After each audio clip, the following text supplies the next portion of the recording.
the moralization of food is so odd to me because I get into like, um, it's such an absolute, which I'm so repulsed by anyway. But like, if it's absolutely bad, would it be absolutely bad for a starving child? Would it be absolutely bad for somebody who's utterly Yeah. malnourished? Is it then absolutely bad? Is it absolutely bad for the CEO of the company who's producing it?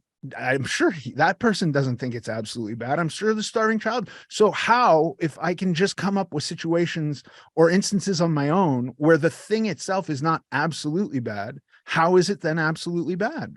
It's not. Yeah, and it stinks because when you really break it down and ask why behind it, like how you got to that conclusion, it's there's entire eating disorders, orthorexia, that are focused on obsessively eating only healthy or good foods. Really? Yeah, it's a diagnosable eating disorder, and it's very, very real and more prevalent, especially younger people today. And I think, I mean, it honestly, it sucks, but it's because of how loose regulations are, I think, in this industry, especially supplement and weight loss industry, where you can pretty much market whatever you want. Right. And I mean, it's in everything from head to toe. I mean, we're talking and digging deeper into like just the organic title of foods. And I think most people choose organic over inorganic. Even studied, most people would just say, yeah, that's better for you. And even when you look deeper into it, I think it was Dan Glickman was his name. And this was like Clinton administration, long time ago. He was the Secretary of Agriculture who oversaw bringing in organics, organic designation. And even he was quoted by saying, like, this is not a statement about food safety, nor is organic a value of judgment about nutrition or quality of the food. It's not about any of that. It's about fortifying trust between farmers. That's all that the organic label is made for, not to put better food, healthier food, safer food. Like definition, the person who put that into place was like, no, it's not about that.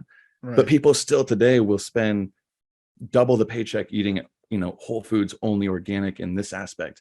And it just kind of trickles down everywhere to where people are afraid of good and bad food. It's crazy. Yeah, I have a friend of mine, wife's, who will come to our house and like give us a 10-minute lecture because she'll see like canola oil spray in our pantry. And it Mm-hmm. becomes this thing of like how we're part of the problem with America because we bought this canola oil spray. And I'm like, look, I use 1/4 of 1 second squirt on a pan so that my shit doesn't stick to it and I don't ruin my pan. Like, cut me a break here. The majority of my fats are coming from vegetables and lean meat.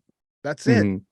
Yeah, and it's people, and again, people like will lecture you and die on this hill with something. I'm guessing if they truly understood the problem, like wouldn't be a conversation in the first place. Like people will jump on and lecture people and die and do this. And then like, even just look at your health as a whole.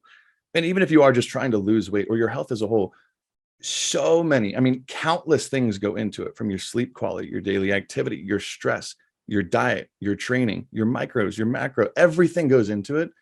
Is one spray of canola oil possibly going to have any measurable negative health effect? No. Like you can't, if people are like, this is bad for you, show me where. Right. Can I measure it in any way? And the answer is always no, because something that small can't possibly impact your health like that. So that's the conversation that always comes down, is I'm like, if it's bad for you, it's like, where is it bad for me? Like, Right. show me where it is. And Yeah. that's always the answer that never exists.